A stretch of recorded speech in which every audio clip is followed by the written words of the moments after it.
दोस्तों आप सभी ने ओयो होटल का नाम तो सुना ही होगा। क्या आपको पता है कि जब भी ओयो होटल का रूम बुक किया जाता है या ओयो होटल में कोई भी कपल जाता है तो वहाँ पे आधार कार्ड दे देता है। क्या आपको पता है कि उसमें काफ़ी ज़्यादा खतरा हो सकता है आपको आधार कार्ड देने से, क्योंकि यहाँ पे नोटिफिकेशन आउट कर दिया गया है ओयो होटल को लेकर के, जिसमें बताया जा रहा है कि अगर कोई भी व्यक्ति यहाँ पे अगर उसमें रूम लेने के लिए जाता है तो अपना ओरिजिनल आधार कार्ड का छाया कॉपी नहीं देगा।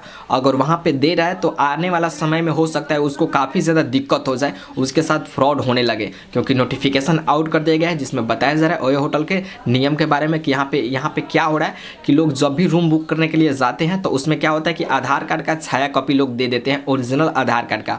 उससे हो सकता है कि भविष्य में आने वाला समय में आपको काफ़ी ज़्यादा दिक्कत हो जाए। तो इस वीडियो को ध्यान से देखिएगा। आज आपको नोटिफिकेशन दिखाने वाले हैं कि ओयो होटल को लेकर के क्या नोटिफिकेशन आया है और कैसे आपको सावधानी बरतना है कि किस तरीके से आप अपने आधार कार्ड का कॉपी दीजिएगा या नहीं दीजिएगा, कैसे आपको रूम मिलेगा, किस प्रकार से लोग यहाँ पे लीगल तरीके से उसमें जा सकते हैं। यहाँ पे सारा कुछ आपको नोटिफिकेशन के माध्यम से दिखाने वाला है, क्योंकि यहाँ पे अगर आप अपने आधार कार्ड का छाया कॉपी देते हैं तो कंपलसरी है कि आपको आगे चलकर काफ़ी ज़्यादा दिक्कत होगा ही होगा, क्योंकि आधार कार्ड के जेरॉक्स देने से आपको क्या पता कि आपके एक आधार नंबर से काफ़ी ज़्यादा आपको नुकसान हो सकता है। कोई हो सकता है कि उस पर लोन पास करा ले, बहुत सारे फ्रॉड हो सकते हैं। तो चलिए सबसे पहले नोटिफिकेशन की ओर चलते हैं और आपको दिखाते हैं कि आखिर क्या नोटिफिकेशन आया है, कि आपको अब आधार कार्ड का छाया कॉपी देना है या नहीं देना है। सबसे पहले नोटिफिकेशन देखेंगे, तब तक वीडियो को लाइक कर लीजिए और चैनल को सब्सक्राइब कर लीजिए। स्क्रीन पर इंस्टाग्राम आईडी शो करें, वहाँ पे जाकर फॉलो कर लीजिए। अगर आपको भी यूट्यूब से अर्निंग करना है, यूट्यूब से पैसा कमाना है, तो मेरा एक और यूट्यूब पे चैनल है यूट्यूब की आर करके, ठीक है। उस चैनल पर विजिट कीजिए और उस पर सिखाया जाता है कि किस प्रकार से यूट्यूब पे आप ग्रो कर सकते हैं, कैसे यूट्यूब को मोनेटाइज कर सकते हैं। सारा कुछ आपको ट्यूटोरियल वहाँ पे देखने को मिल जाएगा। तो देखिए आ गया मोबाइल के होम स्क्रीन पे और आपको दिखाने वाले हैं कि ओयो होटल के लेकर के क्या नोटिफिकेशन आया हुआ है। यहाँ पे बताया जरा कि रिलेशनशिप स्टेटस दिखाने के लिए कौन सा डॉक्यूमेंट है ज़रूरी, जाने ओयो होटल का नियम।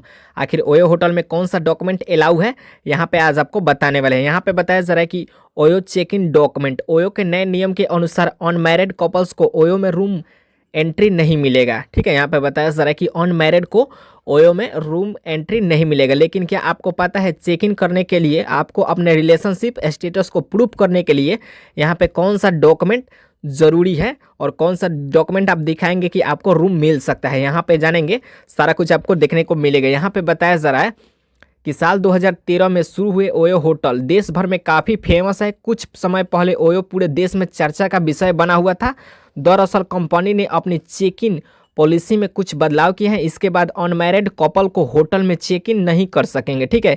यह नियम अभी केवल मेरठ में लागू किया गया है, मतलब कि यह केवल जो नियम है मेरठ में लागू किया गया है, जो इसमें बताया जा रहा है। बताया जा रहा है कि साथ ही योजना बनाई जा रही है कि धीरे धीरे पूरे देश में लागू किया जाए। नियम में हुए बदलाव के बाद सभी मन में ये सवाल आ रहे हैं कि आखिर रिलेशनशिप स्टेटस को प्रूफ करने के लिए कौन डॉक्यूमेंट ज़रूरी है। जैसे कोई भी कपल जा रहा है, चाहे मैरिड हो अनमैरिड हो, अगर उनको रूम लेना है तो वो कौन सा डॉक्यूमेंट आप प्रूफ कर सकते हैं, क्या स्टेटस आप दिखा सकते हैं कि आपको रूम मिलेगा। तो अब यहाँ पे देखेंगे तो बताया जा रहा है क्या है पॉलिसी। यहाँ पे पॉलिसी के बारे में बताया जा रहा है। ओयो की नई पॉलिसी में अब कपल्स को होटल में चेक इन करने के दौरान आपको प्रूफ देना होगा, ठीक है। न सिर्फ ऑफलाइन बल्कि ऑनलाइन भी बुकिंग करने पर भी रिलेशनशिप प्रूफ करना होगा, ठीक है। यहाँ पे बताया जा रहा है कि आप ऑनलाइन भी रूम बुक करते हैं उसमें भी आपको प्रूफ करना होगा, और ऑफलाइन जब आप रूम के लिए जाते हैं तो भी आपको प्रूफ देना होगा। साथ ही कंपनी ने यह भी कहा है कि ओयो ने अपने पार्टनर्स होटल को स्थानीय सामाजिक संवेदनशीलता को दिखाते हुए अपने फैसले के आधार पर कपल बुक को अस्वीकार करने का अधिकार दिया है, ठीक है। मतलब कि अपने फैसले के आधार पर कपल बुकिंग को आविष्कार करेंगे, ठीक है। यहाँ पे मतलब कि अपना प्रूफ करिएगा कि आप क्या हैं, कौन सा डॉक्यूमेंट लगेगा, इसमें आपको देखने को मिलेगा। यहाँ पे बताया जरा बदलाव की वजह क्या है कि इस नियम को बदलाव किया गया है। ओयो की तरफ से किए गए बदलाव के बाद से ही यह सवाल उठ रहा है कि ओयो ने यह कदम आखिर क्यों उठाया है, ठीक है। बताया जा रहा है कि आखिर ओयो होटल यह कदम क्यों उठाया। इसका जवाब देते हुए ओयो ने कहा कि ओयो को पहले भी मेरठ में सिविल सोसाइटी ग्रुप से इस चीज़ों को लेकर के प्रक्रिया मिली है, ठीक है। बताया जा रहा है जिसमें अनमैरिड कपल के चेक इन को लेकर कार्रवाई करने का आग्रहण किया गया है।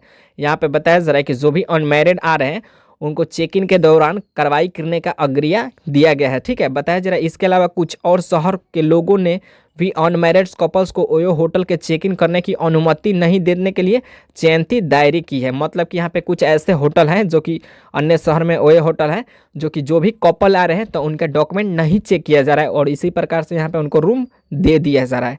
ठीक है, यहाँ पे बताया जा रहा है कहाँ हुआ है लागू। ठीक है, यहाँ पे कहाँ हुआ है लागू उसके बारे में भी बताया जा रहा है कि ओयो ने नए नियम की शुरुआत उत्तर प्रदेश के मेरठ से की है। इसमें अपने पार्टनर्स होटल के लिए एक नई चेक इन नीति पेश की है जो जनवरी 2025 से शुरू हो गया है। ठीक है, ये जो नीति है जनवरी 2025 से शुरू हो गया है। बताया जा रहा है कि नई नीति के अनुसार अविवाहित जोड़ों को होटल में रुकने की अनुमति नहीं दी जाएगी। यहाँ पे जिस भी पार्टनर्स का यहाँ पे विवाह नहीं हुआ है ऐसे लोगों को होटल में रुकने की अनुमति नहीं दिया जाएगा ओयो में। ठीक है, अगर आप मैरिड हैं तो आराम से आप रह सकते हैं, इस नियम में बताया जा रहा है। यहाँ पे देखेंगे तो बताया जा रहा है कौन सा डॉक्यूमेंट है ज़रूरी, डॉक्यूमेंट के भी बारे में कुछ बताया गया है वो जान लेंगे। यहाँ पे देखेंगे तो बताया जा रहा है कि ओयो रूम्स में बदलाव के बाद भी सभी के मन में ये सवाल आ रहे हैं कि चेक इन के दौरान कौन सा डॉक्यूमेंट जरूरी है। आपको बता दें कि यह नियम ऑनलाइन और ऑफलाइन दोनों ही टीके पड़े हैं। ठीक है, इस नियम के तहत आपको सीधे अपने रिश्ते प्रूफ करने के लिए मैरिज सर्टिफिकेट या आधार कार्ड दिखाना होगा। इसके बाद आसानी से आपकी सुविधा मिल जाएगी ओयो होटल में। यहाँ पे देखिए सबसे इंपॉर्टेंट बात है कि यहाँ पे मैरिज सर्टिफिकेट तो आप दिखा सकते हैं, लेकिन यहाँ पे आधार कार्ड की जो बात आ रही है तो आपको अपना ओरिजिनल आधार कार्ड को नहीं दिखाना है, नहीं तो हो सकता है आपके साथ फ्रॉड हो जाए। आपको आधार मास्क को डाउनलोड कर लेना है। ठीक है, किसी भी प्रकार से आप ऑनलाइन यूआईडी के वेबसाइट पर जाकर के आप अपने आधार मास्क को डाउनलोड कर सकते हैं और यहाँ पे आधार मास्क को ही यूज़ कीजिएगा। इससे क्या होगा कि आपका आधार नंबर जो है वो 12 डिजिट का होता है, उसमें से 8 डिजिट क्या होगा कि हाइड रहेगा, 4 डिजिट लास्ट का दिखेगा। इससे आपका सुरक्षा बढ़ा रहेगा, नहीं तो आपका आधार नंबर पूरा दिखेगा, कोई भी आपके साथ फ्रॉड कर सकता है। तो किसी भी स्थान पे आप जा रहे हैं, रेलवे स्टेशन, बस स्टैंड या होटल हो गया, कोई भी होटल हो गया, तो उसमें आप अपने ओरिजिनल आधार कार्ड मत दीजिएगा, आपका आधार नंबर मत दीजिएगा। ठीक है, यहाँ पे आपको सिर्फ मास्क आधार को यहाँ पे डाउनलोड करना है यूआईडी के वेबसाइट पर जा करके, या आप यूट्यूब पे सर्च कर सकते हैं कि आधार मास्क क्या है और अच्छा तरीके से आप देख लेंगे। ठीक है, तो ये नोटिफिकेशन आया हुआ था, इससे आपके साथ स्कैम नहीं होगा। आपको आधार कार्ड नहीं यूज़ करना है, यहाँ पे लिखा गया आधार कार्ड, लेकिन आपको अपने सिक्योरिटी के लिए आधार कार्ड नहीं यूज़ करना है, आधार मास्क को ही यूज़ करना है जो कि आधार कार्ड डुप्लीकेट कॉपी है। इससे आपका सुरक्षा बढ़ा रहेगा।